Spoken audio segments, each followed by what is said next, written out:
Mukasyafatul Qulub. Masih kitab tian niki halaman 116 atau 100 pira 108 ada 108 116. Wa ibnu Adam ya kah? Wa ibnu Adam fiha ala khatarin in aqila wa nazara fahuwa minan na'ma'i ala khatarin wa minal bala'i ala hazrin falau kana al-khaliqu lam yukhbir anha khabaran wa lam yadrib laha masalan lakanatid dunya qad ayqazatin na'ima wa nabbahatil ghafila ila khairi. Wa ibnu Adam, dan adapun anak Adam manusia, fiha di dalam dunia, ala khotorin, atas bahaya. Jadi Imam Al-Ghazali menyampaikan manusia selama masih hidup elek bawan dunia maka tidak terlepas dari bahaya. In akila, jikalau ia berpikir atau menggunakan akalnya, wa nazara, dan jikalau ia merenung. Kini dunia niki tempat bahaya untuk manusia. Sehingga makna bahaya di sini bisa berbentuk ancaman-ancaman. Apakah ancaman berupa nilai kemanusiaan? Makin niki kan wah manusia niki harga wah barak, harga manok piran milih mati, piran milih bom, milih perangi ya. Yahudi membantai, membunuh orang-orang Palestina. Dek mana setiap negara, setiap daerah harak doa. Belum lagi ancaman kelangsungan hidup. Dek man bencana langan alam, gempa bumi, longsor, wabah. Dek man malik rusaknya akhlak, moral, segala macam.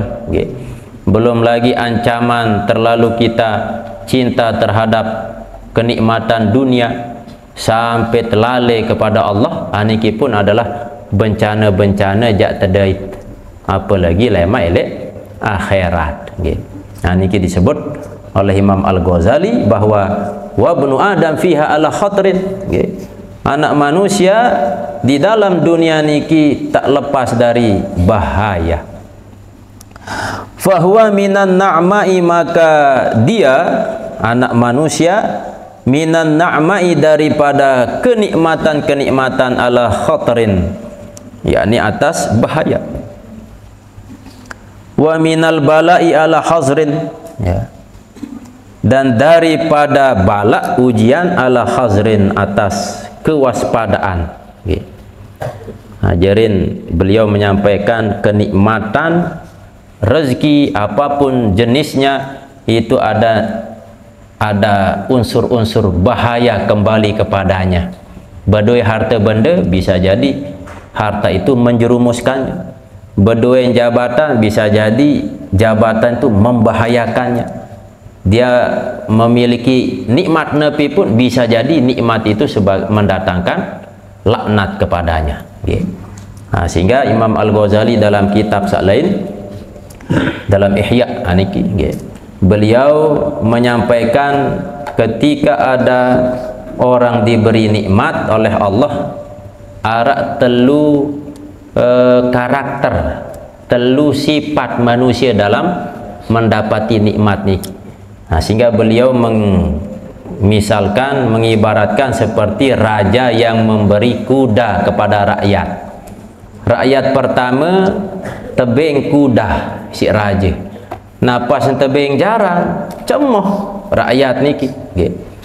Nah, kembali cemoh karena tebing jarang.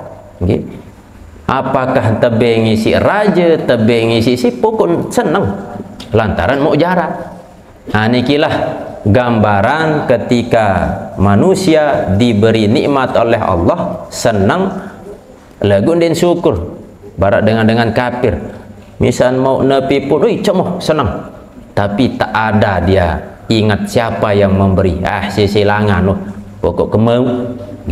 Niki sifat sak pertama. Tentu niki seburuk-buruk manusia. Sak kedua, arak raja memberi kuda ke rakyatnya.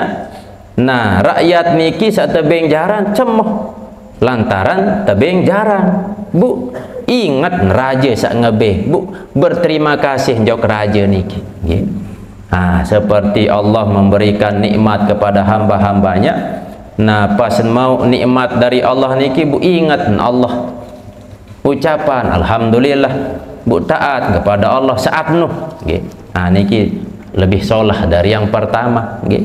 Nah, yang lebih baik keadaan yang ketiga, raja memberikan kuda kepada seorang rakyat, lalu dengan niki sak tebing jaran niki berkeinginan bercita-cita bentan aden jaran ne jeri wasilah aden kesayan rapat kanca raja.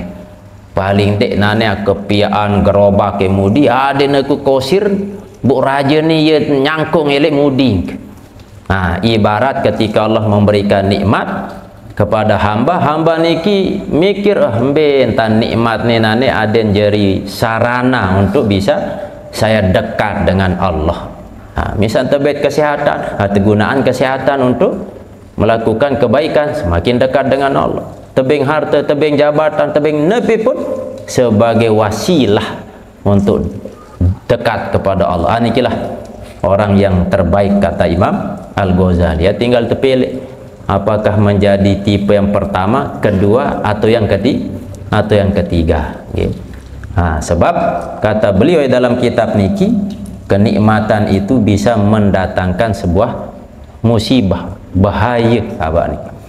Falau kana al-khaliqu, maka jikalau ada al-khaliq, maksud al-khaliq niki sang pencipta, yakni Allah. Jikalau ada sang pencipta, lam yukhbir, tidak menceritakan, anha, tentang keburukan dunia. Jadi saat tersebut-sebut di dalam Quran atau sebut dalam hadis niki, ina disolah dan sebut dunia niki lengi-lengi doh. Misal innamal hayatud dunya lahu wa la'ibun. Dunia niki tempat kehidupan sanda gurau. Mataul gurur endahu ni, kenikmatan yang menipu daya. Ande narak sak ayat atau dalil-dalil sak terpuji dunia niki rata-rata ia lengi-lengi tu. Dan Allah dalam napiaran kitab niki Imam Al-Ghazali menyampaikan, jikalau Allah tidak menceritakan tentang keburukan dunia, khobaron akan suatu berita, walam yadrib laha, dan tidak menjadikan laha terhadap dunia masalan perumpamaan, lakanatid dunia, niscaya dunia, qad aiqazat, sesungguhnya dunia membangunkan, an-naima, akan orang yang tidur, wa nabbahat, dan mengingatkan al-ghafila, akan orang yang lalih. Lagu ternyata Allah menghabarkan kepada kita bahwa dunia ni ia bahaya. Lamun disebut dalam Quran atau di hadis tentang bahaya dunia, maka tentu dunia insyaAllah. Lagu ternyata tersebut tercerita dunia ni ia luan lengi. Maka siap-siap bahaya, harus kita berjaga-jaga. Fakaifah, maka bagaimana? Wa qad jaa minallahi, dan sungguh telah datang daripada Allah Azza wa Jalla, anha, tentang keburukan dunia, zajirun, yakni peringatan, sisi peringatan dari Allah SWT. Wa biha, dan di dalam dunia itu, wa'izun, perajahan, pelajaran. Pamalaha, maka tidaklah bagi dunia, indallahi, di sisi Allah Jalla sana'uhu, yakni qadarun, harga atau nilai. Jadi di sisi Allah dunia niki tidak ada nilai, tidak ada harga. Wa ma nazara ilaiha, dan tidaklah Allah memandang kepada dunia munzu khalaqaha, sejak ia menciptakan dunia. Nah, jarin Allah ciptakan dunia tapi Allah tak pernah lihat dunia. Nggih. Walaqad uridat ala nabiyyika sallallahu alaihi wasallam, dan sesungguhnya Nabi SAW pernah ditawarkan, nggih, oleh dunia. Jadi dunia pernah menawarkan kepada Nabi SAW bimafatihiha, dengan kunci-kunci dunia. Nabi tertawari si dunia, memilih sogeh, milih apapun tertawari, sila ni kunci, kata dunia. Wa khazainiha, dan juga perbendaharaan, isi-isi searai dunia, antebeh baginda Rasulullah SAW. La yanqisuhu zalika indallahi, tidak sebanding akan dia indallahi, di sisi Allah, junahu ba'udah, sayap nyamuk. Dunia dengan segala isinya, ternyata di sisi Allah dia narak nilai seandainya pun ternilai barak sayap nyamuk, okay. Di sisi Allah SWT, okay. Barak kisah pada masa Bani Israel. Pada masa Bani Israel umur-umur si bilun-bilun arak sampai 500 tahun. Okay. Nah, arak sopok dengan umur 500 tahun pecu ibadah, sembahyang, puasa segala macam. Nah, pede jak tamu surga dengan sebab amal. Okay. Ternyata di hadapan Allah, Allah perintahkan malaikat supaya Allah malaikat masukkan ia ke dalam surga dengan sebab rahmatku, bukan karena amal ibadah orang ini, tapi orang itu pede dengan amalnya. Ya Allah, masukkan saya ke dalam surga dengan sebab amal lah. 500 tahun ibadah cukup ajak mau tamu surga, sehingga Allah memerintahkan malaikat untuk menempatkan amal selama 500 tahun. Bun tertolok satu biji mata nikmatnya Allah berikan, sebiji mata di timbangan sebelah labu ibaratan nikmat Allah sebiji mata niki, nggih. Nah, ia bu nyesal, oh ternyata diarak nilai searan amal sak loek niki, nggih.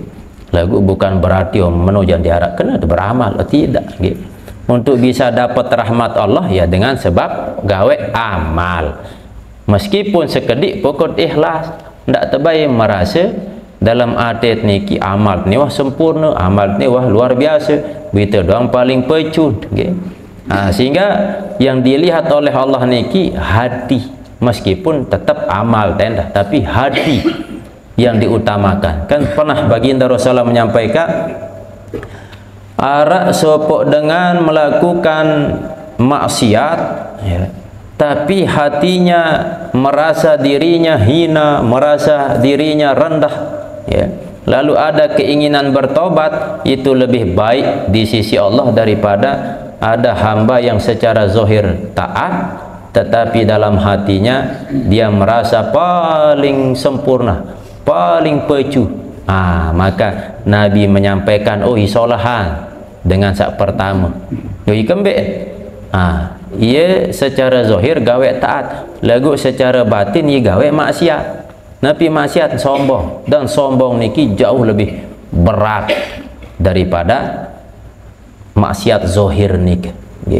Amun maksiat zahir mudah untuk bertobat, tapi kalau sombong ai sengkean untuk bertobat. Sampai saat niki iblis sendiri milih bertobat karena sombong. Dalam kitab Mukasyafah niki awal-awal bab pertama tersebut, ternyata iblis milih bertobat, menghadap ke Nabi Musa. Nabi Musa, salamak jokallah, milik bertobat. Ya sih dia bilang langsung andik sembel. Akhir Nabi Musa datang menghadap Allah. Ya Allah, iblis mau bertobat. Allah sampaikan, le memilih bertobat, sujud juluk jok kubur nada. Disampaikan kepada iblis, iblis berkata, le memenu borong ku. Layak doang pas ni hidup di kemilih, apa lagi? Nah ni mati, buat kubur, borong. Ini kelah sifat orang yang istakbar, yang selalu berlaku sombong, pede dengan perbuatannya, apakah lengi nggih. Niki la yang kusu zalika indallah junahu ba'udah. Fa'aba maka Nabi enggan, artinya menolak tawaran daripada dunia niki dengan segala keindahan, kemewahan segala macam. Ayakbilahu, bahwa menerimanya, artinya Nabi menolak untuk menerimanya. Azkuruhu, yang aku sebut tadi. Ayu khalifah, bahwa menyalahi Allahi atas Allah, amrohu akan perintahnya. Jadi Nabi SAW enggan, tidak mau menerima karena akan menyalahi perintah Allah. Sekelas Nabi melihat si harta, si jabatan dunia, jelas tidak nyocok. Au yuhibba, atau menyukai, mencintai, ma abghadahu, apa yang membenci akan dia khaliquh, oleh Tuhannya. Apa yang Allah benci? Tentu aku tidak suka kepada sesuatu yang Allah benci. Au yarfa, atau mengangkat, ma wada'ahu, apa yang diletakkan malikuhu, oleh raja, sang rajanya. Allah letakkan ini, maka ndik layak disembel, diangkat. Kalau Allah sudah letakkan. Kalau Allah sudah benci ini, tidak mungkin saya cinta kepada sesuatu yang Allah benci. Fazawaha, maka ia menjauhkan dunia anis solihin, terhadap orang-orang soleh. Ikhtibaron, sebagai ujian. Wabasatoha, dan melapangkan akan dunia li'a'daihi, kepada musuh-musuhnya. Igtiroron, sebagai tipu daya. Mungkin kan lamun tindang-indang dengan kafir niki iluan sugih-sugih, malah dengan Islam ia miskin-miskin nggih, iluan manundek sak nadik dengan sak sugih luwe mas sugih rata-rata dengan sak sugih-sugih niki, negara-negara sugih niki banyak orang-orang yang non muslim. Niki nggih, karena Allah ingin menjauhkan orang soleh niki dari dunia itu dan mendekatkan, melapangkan dunia kepada musuh-musuh Allah. Iktiroron, sebagai tipu daya. Fayazunnul magruru, maka menyangka al-magrur, orang yang tertipu daya itu, biha, dengan dunia, al-muqtadiru alaiha, yakni menguasai atas dunia, annahu ukrima biha, bahwasanya ia mulia dengan sebab dunia. Ia tertipu. Tanda kena mau dunia, ia buk kemulia. Saya dimuliakan oleh Allah, ia buk ke tebing apa-apa ni. Tertipu. Padahal tidak menjadi jaminan kemuliaan ini dilihat dari harta benda atau kekayaan.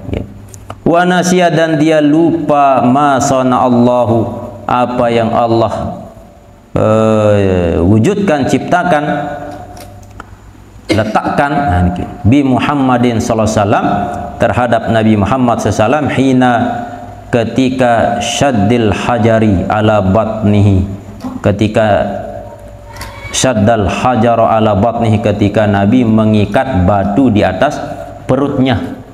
Niki sekelas Nabi, harta benda tertawari, ndek mele, pas lapah makanan diarak, betuyi ketelik perut. Terus apakah Allah tidak memuliakan Nabi? Jelas Allah memuliakan Nabi, tapi bukan lewat harta benda itu. Inilah kesalahpahaman orang-orang yang tertipu daya, menganggap dirinya dimuliakan lantaran nih apa-apa kemilik mau, apa-apa berduit karak lengkap. Ini bukti saya dihormati, dimuliakan oleh Allah SWT. Inilah yang disebut dengan al-magrur, orang yang tertipu. Walaqad ja'at ar-riwayatu, lemak sambung ila akhiri lahuna. Allah alam bisawab, ilahil marju alam. Apa jadi kesimpulan dalam kalimat-kalimat yang disampaikan tadi? Pertama, bahwa di dunia ada bahaya. Apakah bahaya ancaman berupa nilai kemanusiaan atau kelangsungan hidup atau terlalu cinta kepada dunia akan membuat bahaya di akhirat. Dan selanjutnya Allah beritakan tentang dunia, isi tempat godaan, di situ tempat tipu daya, di situ ada kesenangan yang sifatnya sementara. Dengan Allah ceritakan kaitan dengan dunia, maka tentu harus kita menjaga diri dari keburukan-keburukan yang ada di dalam dunia niki. Lewat sambung, ja'at walaqad ja'atir riwayah ila akhiri lahuna wallahu alam bisawab, ilahil marjal ma'am.